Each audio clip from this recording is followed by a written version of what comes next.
Hello everyone. आज के इस वीडियो में हम बहुभाषिकता टॉपिक को समझने वाले हैं। जो आप इस टॉपिक को आप 4 से 5 ही पॉइंट में बहुत ही अच्छे से समझ लेंगे।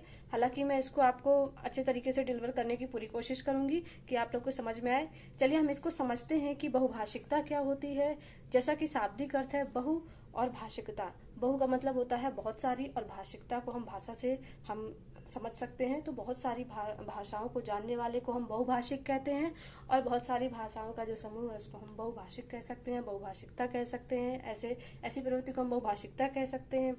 देखिए, हम पॉइंट के माध्यम से समझने वाले हैं, जिसमें हम फर्स्ट पॉइंट की बात करने जा रहे हैं। तो उसमें ये बताया गया है कि बच्चों को बातचीत का सहज और स्वतंत्र रूप से ऐसा वातावरण विद्यालय में प्रदान करना चाहिए।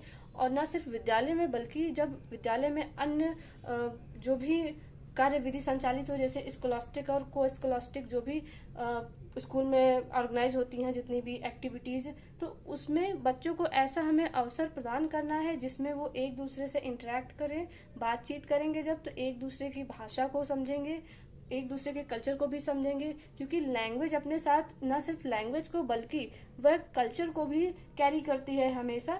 इसलिए विद्यालय में हमें एक ऐसा सहज और स्वतंत्र वातावरण देना चाहिए जिससे बच्चे आपस में बातचीत करें और एक दूसरे की भाषा को समझे और जाने।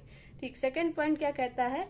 सभी भाषाओं के प्रति सम्मान व आदर का भाव होना चाहिए। ये चीज विद्यालय में और समाज में बहुत ही जरूरी है, और बहुत ही ये चीज प्रभावी है। अगर हम किसी भी भाषा के प्रति सम्मान और आदर का भाव रखते हैं, तो हम जिस भाषा को जान रहे हैं उसके प्रति भी लोगों में सम्मान और आदर की भावना हमेशा बनी रहेगी। विद्यालय में शिक्षक की ये बहुत ही महत्वपूर्ण जिम्मेदारी है कि वह विद्यालय में या क्लासरूम में जितने भी बच्चे हैं सबकी भाषाओं को बहुत ही सम्मान दें और उनके प्रति आदर का भाव रखें। और शिक्षार्थियों को भी इस बात का ध्यान रखना चाहिए और एक दूसरे की भाषा का सम्मान और आदर करना चाहिए।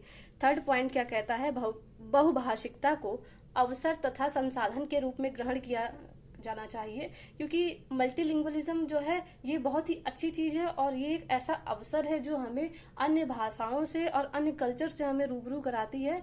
और ये विद्यालय को तो समझिए कि बहुत ही अच्छी जगह है जहाँ पर ये हमें देखने को मिलता है, और बच्चे जो हैं यहाँ से बहुत कुछ सीखते हैं और बहुत कुछ आपस में एक दूसरे से ट्रांसफर करते हैं, एक दूसरे को बहुत कुछ डिलीवर करते हैं।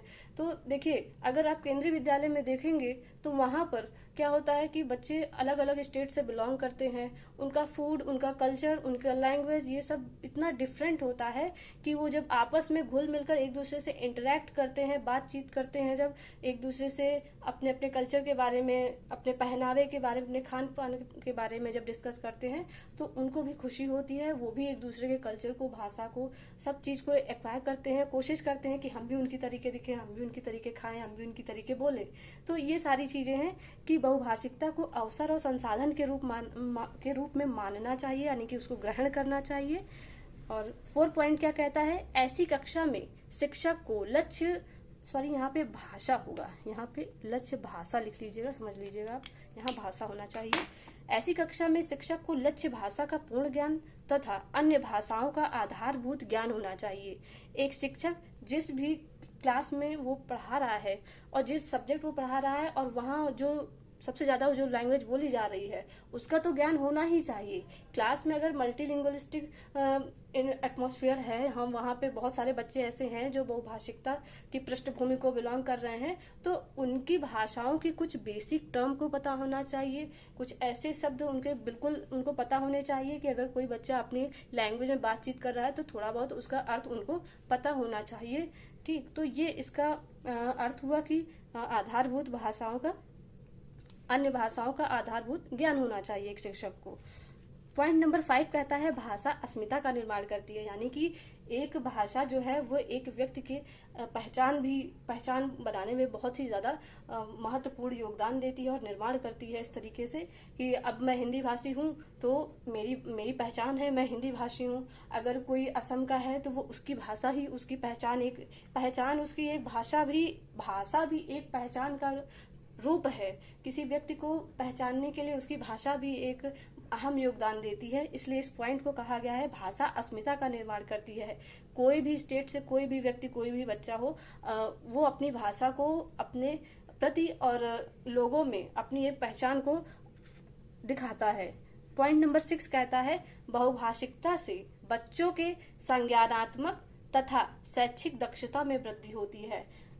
बच्चे जितनी ज्यादा भाषाओं को जानेंगे उतना ही अच्छा है, और ये उनके संज्ञानात्मक पक्ष को और शैक्षिक दक्षता में बहुत ही उनकी जो शैक्षिक दक्षता है उसको बहुत ही इन्हांस करती है, और संज्ञानात्मक यानी कि कॉग्निटिव डेवलपमेंट में बहुत ज्यादा हेल्पफुल है।